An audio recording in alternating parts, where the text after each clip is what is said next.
ओम शनिचराय नमः। शनिवार का दिन न्याय के देवता शनिदेव को समर्पित है। शनि को कर्म फलदाता माना गया है। शनि व्रत को करने से तथा शनिवार के दिन उनकी कथा को सुनने, पढ़ने अथवा हुकार भरने से व्यक्ति अपनी कुंडली में पीड़ित शनि ग्रह को मजबूत करता है और जिस व्यक्ति पर शनि की कृपा बरसती है उसे सफल होने से कोई नहीं रोक सकता। शनि व्यक्ति को रंक से राजा बनाने की ताकत रखते हैं। शनिवार के दिन अगर उनके मंत्रों का आप जाप करके पीपल के वृक्ष में आप मीठे जल का अर्पण करते हैं तो इससे आपकी सभी परेशानियां दूर होती है और शनिदेव की कृपा आपके ऊपर बनी रहती है, जिससे आपके जीवन में आपको सभी जितनी भी प्रकार की आपकी इच्छाएं हैं वह सभी पूर्ण होती है। आज मैं आपको शनिवार के दिन शनिदेव की कथा सुनाऊंगी। हे शनिदेव, इस कथा को सुनने, कहने अथवा हुकार भरने वाले सभी के ऊपर अपनी कृपा दृष्टि बनाए रखना। प्रेम से बोलिए शनिदेव की जय। चलिए कथा सुनते हैं।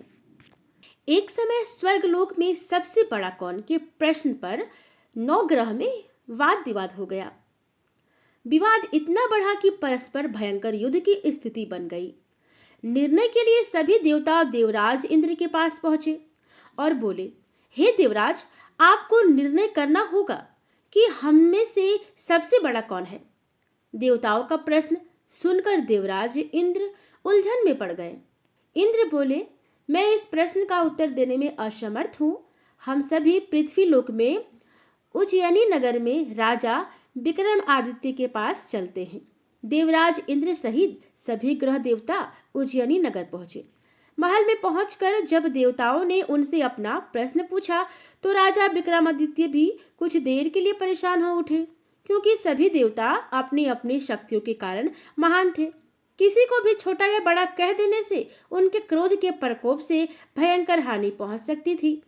अचानक राजा विक्रमादित्य को एक उपाय सूझा और उन्होंने विभिन्न धातुओं स्वर्ण, रजत, कांसा, ताम्र, सीसा, रांगा, अभ्रक व लोहे 9 आसन बनवाए। धातुओं के गुणों के अनुसार सभी आसनों को एक दूसरे के पीछे रखवाकर उन्होंने देवताओं को अपने अपने सिंहासन पर बैठने के लिए कहा। देवताओं के बैठने के बाद राजा विक्रमादित्य ने कहा, आपका निर्णय तो स्वयं हो गया। जो सबसे पहले सिंहासन पर विराजमान है वही सबसे बड़ा है। राजा विक्रमादित्य के निर्णय को सुनकर शनि देवता ने सबसे पीछे आसन पर बैठने के कारण अपने को छोटा जानकर क्रोधित होकर कहा, राजा विक्रमादित्य, तुमने मुझे सबसे पीछे बैठाकर मेरा अपमान किया है। तुम मेरी शक्तियों से परिचित नहीं हो। मैं तुम्हारा सर्वनाश कर दूंगा। शनि ने कहा, सूर्य एक राशि पर 1 महीने, चंद्रमा 2.25 दिन, मंगल 1.5 महीने, बुध और शुक्र 1 महीने, बृहस्पति 13 महीने रहते हैं, लेकिन मैं किसी राशि पर 7.5 वर्ष तक रहता हूँ। बड़े बड़े देवताओं को मैंने अपने प्रकोप से पीड़ित किया है। राम को 7.5 के कारण ही वन में जाकर रहना पड़ा और रावण को 7.5 के कारण ही युद्ध में मृत्यु का शिकार बनना पड़ा। राजा, अब तू भी मेरे प्रकोप से नहीं बच सकोगे। इसके बाद अन्य ग्रहों के देवता तो प्रसन्नता के साथ चले गए, परंतु शनिदेव बड़े क्रोध के साथ वहां से विदा हुए।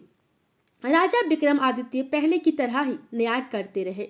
विक्रमादित्य से बदला लेने के लिए एक दिन शनिदेव ने घोड़े के व्यापारी का रूप धारण किया और बहुत से घोड़े के साथ उज्जैनी नगर पहुंचे। राजा विक्रमादित्य ने राज्य में किसी घोड़े के व्यापारी के आने का समाचार सुना तो अपने अश्वपाल को कुछ घोड़े खरीदने के लिए भेजा। घोड़े बहुत कीमती थे। अश्वपाल ने जब वापस लौटकर इस संबंध में बताया तो राजा विक्रमादित्य ने स्वयं आकर एक सुंदर व शक्तिशाली घोड़े को पसंद किया। घोड़े की चाल देखने के लिए राजा उस घोड़े पर सवार हुए तो वह घोड़ा बिजली की गति से दौड़ पड़ा।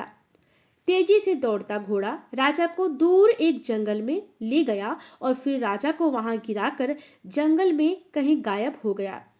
राजा अपने नगर को लौटने के लिए जंगल में भटकने लगा, लेकिन उन्हें लौटने का कोई रास्ता नहीं मिला। राजा को भूख प्यास लग आई।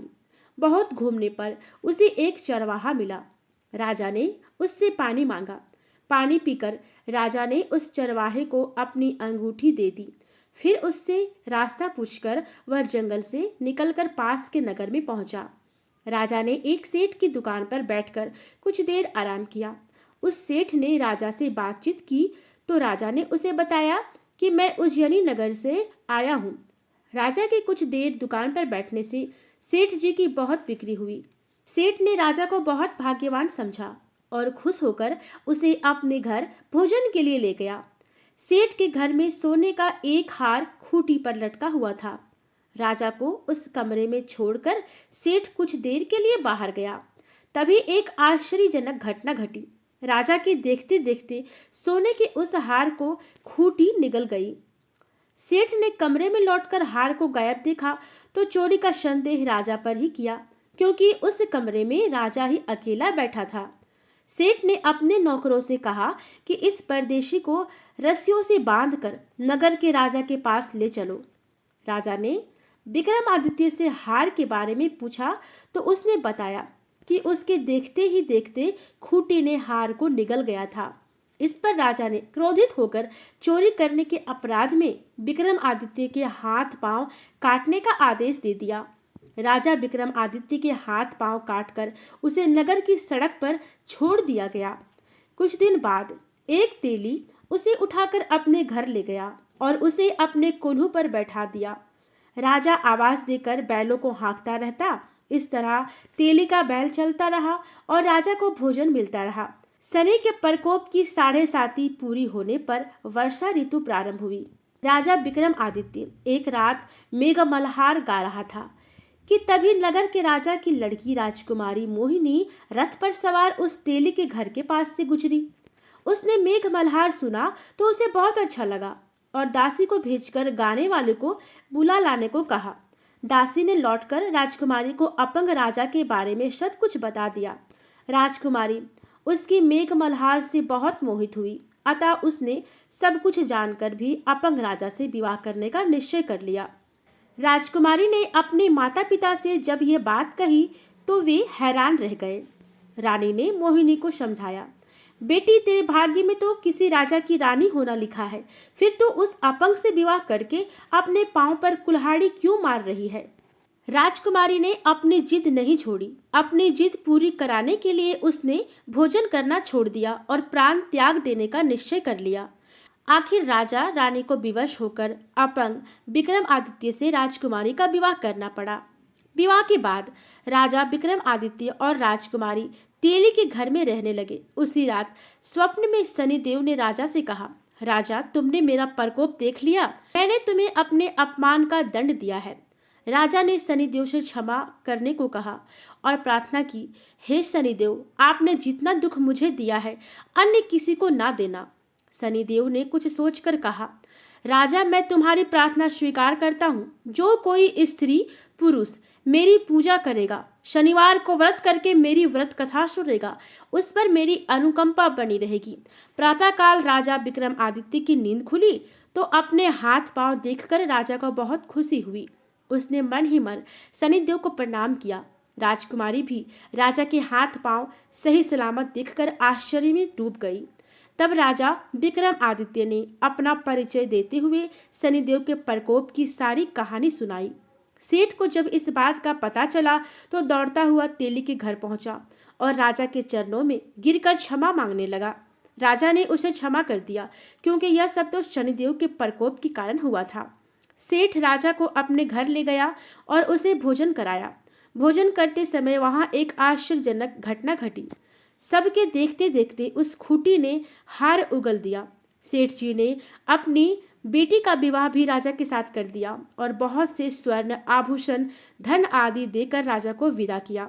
राजा विक्रमादित्य राजकुमारी मोहिनी और सेठ की बेटी के साथ उज्जैनी नगर पहुंचे तो नगर वासियों ने हर्ष से उनका स्वागत किया। अगले दिन राजा विक्रमादित्य ने पूरे राज्य में घोषणा कराई कि शनिदेव सब देवों में सर्वश्रेष्ठ है। प्रत्येक स्त्री पुरुष शनिवार को उनका व्रत करे और व्रत कथा अवश्य सुने। राजा विक्रमादित्य की घोषणा से शनिदेव बहुत प्रसन्न हुए। शनिवार का व्रत करने और व्रत कथा सुनने के कारण सभी लोगों की मनोकामनाएं शनिदेव की अनुकंपा से पूरी होने लगी। सभी लोग आनंद पूर्वक रहने लगे। प्रेम से बोलिए शनिदेव की जय। हे शनिदेव, आप सभी पर अपनी कृपा दृष्टि बनाए रखना।